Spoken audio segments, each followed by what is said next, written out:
Satpur Ambad link road परिसरातील झुंजाळे शिवारातील गुन्हेगारीचा अड्डा बनत चालला आहे. विषारी वायू उत्सर्जित करून पर्यावरणास घातक ठरत आहे.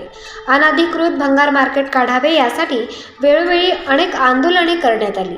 मात्र मनपाचा सत्ताधारी व उच्च अधिकाऱ्यांच्या इच्छाशक्ती अभावी यात यश येत नसल्यामुळे नाईलाजास्तव उच्च न्यायालय व सर्वोच्च न्यायालयात जनहित याचिका दाखल केली होती.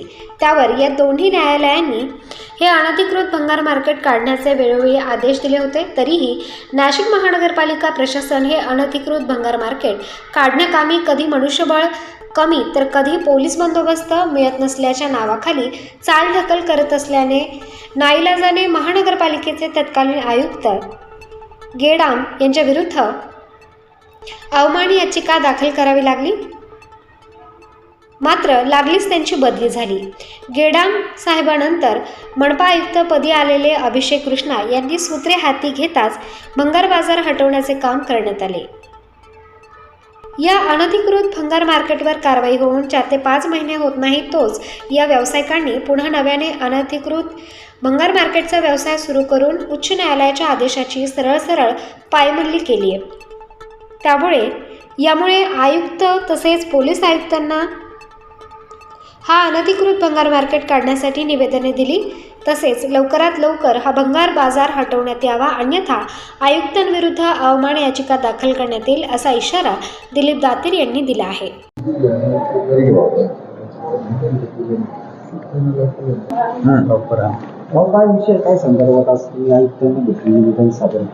आपल्या सर्वांना माहिती आहे की गेल्या अनेक वर्षापासूनचा जो काही सातपूर अंबड लिंक रोड परिसरात जो काही अनधिकृत भंगार मार्केट होता आणि त्या संदर्भात आपण सर्वांनी बघितलं की बाप जनता जनार्दनाच्या आशीर्वादाने सातत्याने 94 सालापासूनचा लढा आणि त्यानंतर 2011ला मी माननीय उच्च न्यायालयात जी काही जनहित याचिका दाखल केली, त्यानंतर माननीय सर्वोच्च न्यायालय असेल, हा लढा दिल्यानंतर महानगरपालिका प्रशासन असेल, पोलीस प्रशासन असेल, तो अनधिकृत भंगार मार्केट काढायला धजत नव्हतं.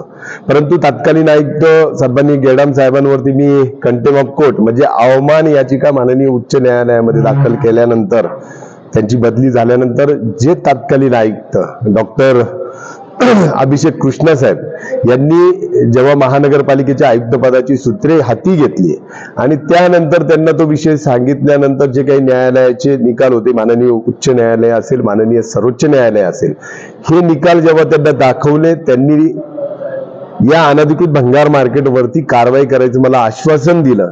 आणि त्यानंतर आपल्या सर्वांना माहिती आहे की तत्कालीन पोलीस आयुक्त सन्माननीय रवींद्र कुमार सिंगल साहेब या दोघांच्या संयुक्त विद्यमाने म्हणजे महानगरपालिका प्रशासन आणि पोलीस प्रशासन यांनी न भूतो न भविष्यती अशी ऐतिहासिक अनधिकृत भंगार मार्केटवरती कारवाई केली. 7 जानेवारी ते 10 जानेवारी 2017ला पहिली कारवाई झाली. त्यानंतर पुन्हा भंगारवाले मुजोर असल्यामुळे त्यांनी पुन्हा अनधिकृत भंगार मार्केट सेड बांधायला सुरुवात केली.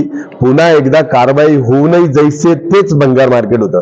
त्यानंतर पुन्हा मी पाठपुरावा केल्यानंतर पुन्हा तत्कालीन आयुक्त अभिषेक कृष्णा साहेब आणि पोलीस आयुक्त रवींद्र कुमार सिंगल साहेब, खरं तर या दोघांना नाशिककरांच्या वतीने सॅल्यूटच आहे, कारण त्यांनी धारिष्ट दाखवलं. त्यांनी पुन्हा एकदा दुसऱ्यांदी म्हणजे दरम्यानच्या काळात हे भंगार व्यावसायिक अनेक न्यायालयांमध्ये अनेक याचिका यांनी दाखल केल्या, परंतु कोर्टाने माननीय उच्च न्यायालयाने यांच्या सर्व याचिका रद्दबातल ठरवत यांनी कायद्याचा दुरुपयोग केला. एकाच कारणासाठी वेगवेगळ्या खंडपीठाकडे दाखल केलेल्या याचिकांमुळे यांना 10,000 रुपये दंड ठोठावला. त्यानंतर या शहरात कुठल्याही प्रकारचा भंगार व्यवसाय करायचा नाही, तोडलेला भंगार माल सुद्धा मनपा हद्दीच्या बाहेर त्यांच्या खाजगी जागेत न्यायचा आहे. इतके सर्व स्पष्ट असे माननीय उच्च न्यायालयांचे आदेश असतानाही पुन्हा एकदा तिसऱ्यांदी म्हणजे ऑक्टोबर 2017ला दुसरी कारवाई झाल्यानंतरही तिसऱ्यांदी पुन्हा एकदा भंगार मार्केट फोफावतोय. म्हणजे मध्यंतरी आपल्या सर्वांना माहिती आहे जे काही करोनाची महामारी या राज्यावर नव्हे, देशावर नव्हे तर संपूर्ण जगावरती आली होती आणि त्यामुळे त्या करोना काळात या भंगार व्यावसायिकांनी पुन्हा एकदा तो भंगार व्यवसाय तसाच थाटलाय. म्हणजे एकीकडे मनपा प्रशासन शहरातील नागरिकांचे छोटे मोठे टपरी वगैरे थोडं काही अनधिकृत असेल तर लागलीच त्याच्यावरती कारवाई करते. मात्र ह्या अनधिकृत भंगार मार्केट व्यावसायिकांवरती कारवाई होताना दिसत नाही. आणि तेच आता सन्माननीय आयुक्त करंजकर साहेब यांना विनंती केली आहे आणि त्यांनी मला आश्वासन दिलं आहे. कारण मी त्यांना म्हटलं, भंगार व्यावसायिक हे काही महापालिका प्रशासनाचे जावं आहेत का, त्यांच्यावरती कारवाई का होत नाही. आणि मला त्यांनी आश्वासन दिलंय, लवकरात लवकर मी तुम्ही दिलेलं निवेदन जे काही माननीय उच्च न्यायालय आहे, सर्वोच्च न्यायालय आहे, याचे आदेश बघतो. जो काही निर्णय झालेला आहे, माननीय उच्च न्यायालय असेल, सर्वोच्च न्यायालय असेल, यांच्या आदेशाप्रमाणे निश्चित या अनधिकृत भंगार व्यावसायिकांवरती कारवाई करू. प्रतिनिधी बोसिन पठाण, स्टार न्यूज, नाशिक.